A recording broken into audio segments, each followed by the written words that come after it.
So the WNBA is kicking off its first ever Rivals Week, and quit trying to tell me Angel Reese is a rival of Caitlin Clark on the court. The Rivals Week game between the Fever and Sky will take place in Indiana. The game will be showcased on CBS. The Chicago Sky starts dropping elbows off the top rope on the Caitlin Clark. Okay, I mean, maybe that's what they're going for. I don't know. Due to severe financial constraints, they presented their case to the bank asking for $38 million for their state-of-the-art facility. Please give us this sympathy money. We have Angel Reese. She's star. Dozens of people bought tickets last year to witness her mythical streak of double-doubles. We promise to pay you back within the next 200 or 300 years. Just when it seemed like the Angel Reese hype train couldn't hit a steeper drop, boom.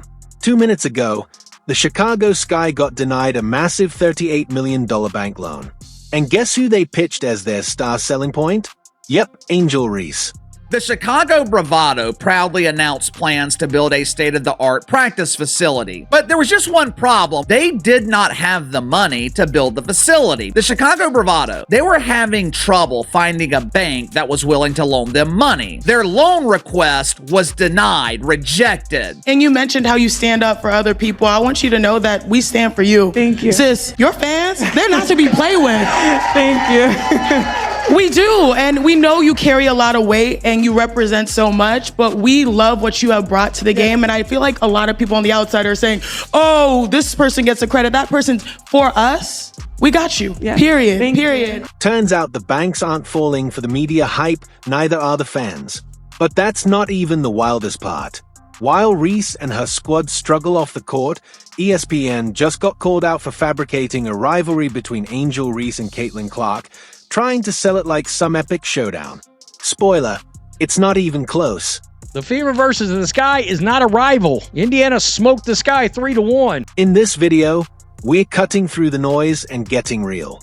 The mainstream won't say it, but here's the truth. Angel Reese is overhyped, the Chicago Sky are falling apart, and Caitlin Clark with the Indiana Fever, they are winning across the board. This is great news for women's basketball, period. The WNBA might be chasing drama, but the numbers and the fans are telling a whole different story. So buckle up.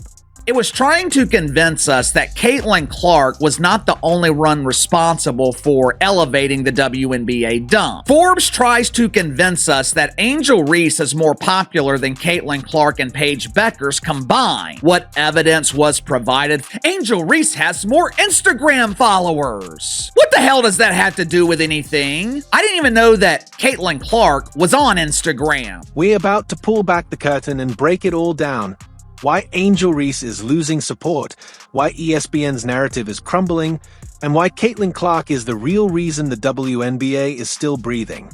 It's not surprising that Angel Reese has more Instagram followers. Most of her following consists of lonely men who are patiently waiting for another provocative picture to be uploaded so they can commence spanking the wanker. Let's jump in. And if you're a true Caitlin Clark fan, drop a CC 100% in the comments. Let's light up this video with love for the real star of the WNBA. Since the Chicago Bravado were having a difficult time finding a consistent place to practice, it is painfully obvious that practice isn't something that they do on a regular basis. Let's start with the elephant in the room, or better yet, the bank elephant that just crushed Angel Reese's hype train. According to newly surfaced info linked to the village of Bedford Park, the Chicago Sky, now built around Reese, couldn't get a single bank to greenlight a $38 million loan for their shiny new practice facility. Since the WNBA believes they're entitled to money they haven't earned, they figured they could just go down to the Sympathy Bank and ask for a loan. And here's the punchline. They actually tried to use Angel Reese as the face of their pitch. They walked into the bank like, hey, we've got Angel Reese. She's a star. Millions of Instagram followers. Just hand over $38 million. We'll pay it back eventually. The only way for a bank to stay in business is to loan money. Banks want to give you their money while charging exorbitant interest rates. The bank said, no thanks. Rejected. Denied. Shut down like a bounced check. And it wasn't just one bank. Multiple lenders didn't even bother considering the loan, not even at regular interest rates. In the end, the Sky had to go plead with the Bedford Park City Council to cover the cost using taxpayer money. I know $38 million sounds like a lot of money, but there are dozens of players in the NBA making more money than that in a single season. They went to the city council in Bedford Park, begging them to front the money for the facility. They also wanted the loan to be interest-free. And get this, they actually wanted the loan to be interest-free. That's right, not just a bailout, but a handout with sprinkles on top. Now let's be real. Professional sports teams securing loans isn't unusual. NBA teams do it all the time because they've got the star power and real revenue to back it up. But this situation just confirmed what a lot of people already suspected. Angel Reese doesn't move the financial needle. She's not selling out arenas, not boosting TV ratings, and definitely not giving banks a reason to bet millions on her name. A $38 million loan for a professional sports team, that should be approved without hesitation. And that's what the WNBA is. The WNBA is professional basketball. But for some reason, the banks in Chicago, they didn't quite see it that way. But right on cue, Forbes dropped a puff piece trying to gaslight us, claiming that Angel Reese and Aja Wilson are driving the WNBA's growth. How Angel Reese and Aja Wilson lead the WNBA's growth. You expect me to believe that AR and AJ are responsible for elevating the WNBA dump? The same AJ Wilson that's been in the WNBA since 2018 and is still unrecognized at the Wilson family reunions? Really? Because the last time we checked, Angel Reese's team couldn't even draw a crowd to a fresh pie. In fact, during her time with Unrivaled, the player-led WNBA offshoot league, she was the biggest name on the court. And guess what? It still flopped, couldn't sell out arenas, couldn't generate any real buzz outside of social media impressions, many of which were probably bought. Forbes publishes an article trying to convince us that Angel Reese is responsible for the WNBA's growth. The same Angel Reese who can't sell out games. And the same Angel Reese that banks had absolutely no faith in to generate enough revenue to pay back a $38 million loan. And somehow, mainstream media is trying to convince us she's the one boosting the league? Not buying it. Let's talk numbers. The Sky averaged around 8,700 tickets sold per game in an arena that holds over 10,000. And that's just tickets sold, not actual attendance. Empty seats don't make noise. Black female athletes are marketable, but the athletes that Tamika Townsell mentioned, they are not elevating the WNBA. So here's the bottom line.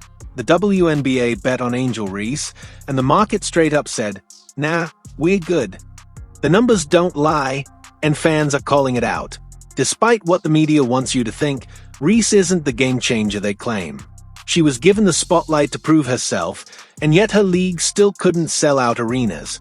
Her team, the Chicago Sky, averaged just 8,700 tickets sold in an arena that seats over 10,000. That's not success, that's barely scraping by.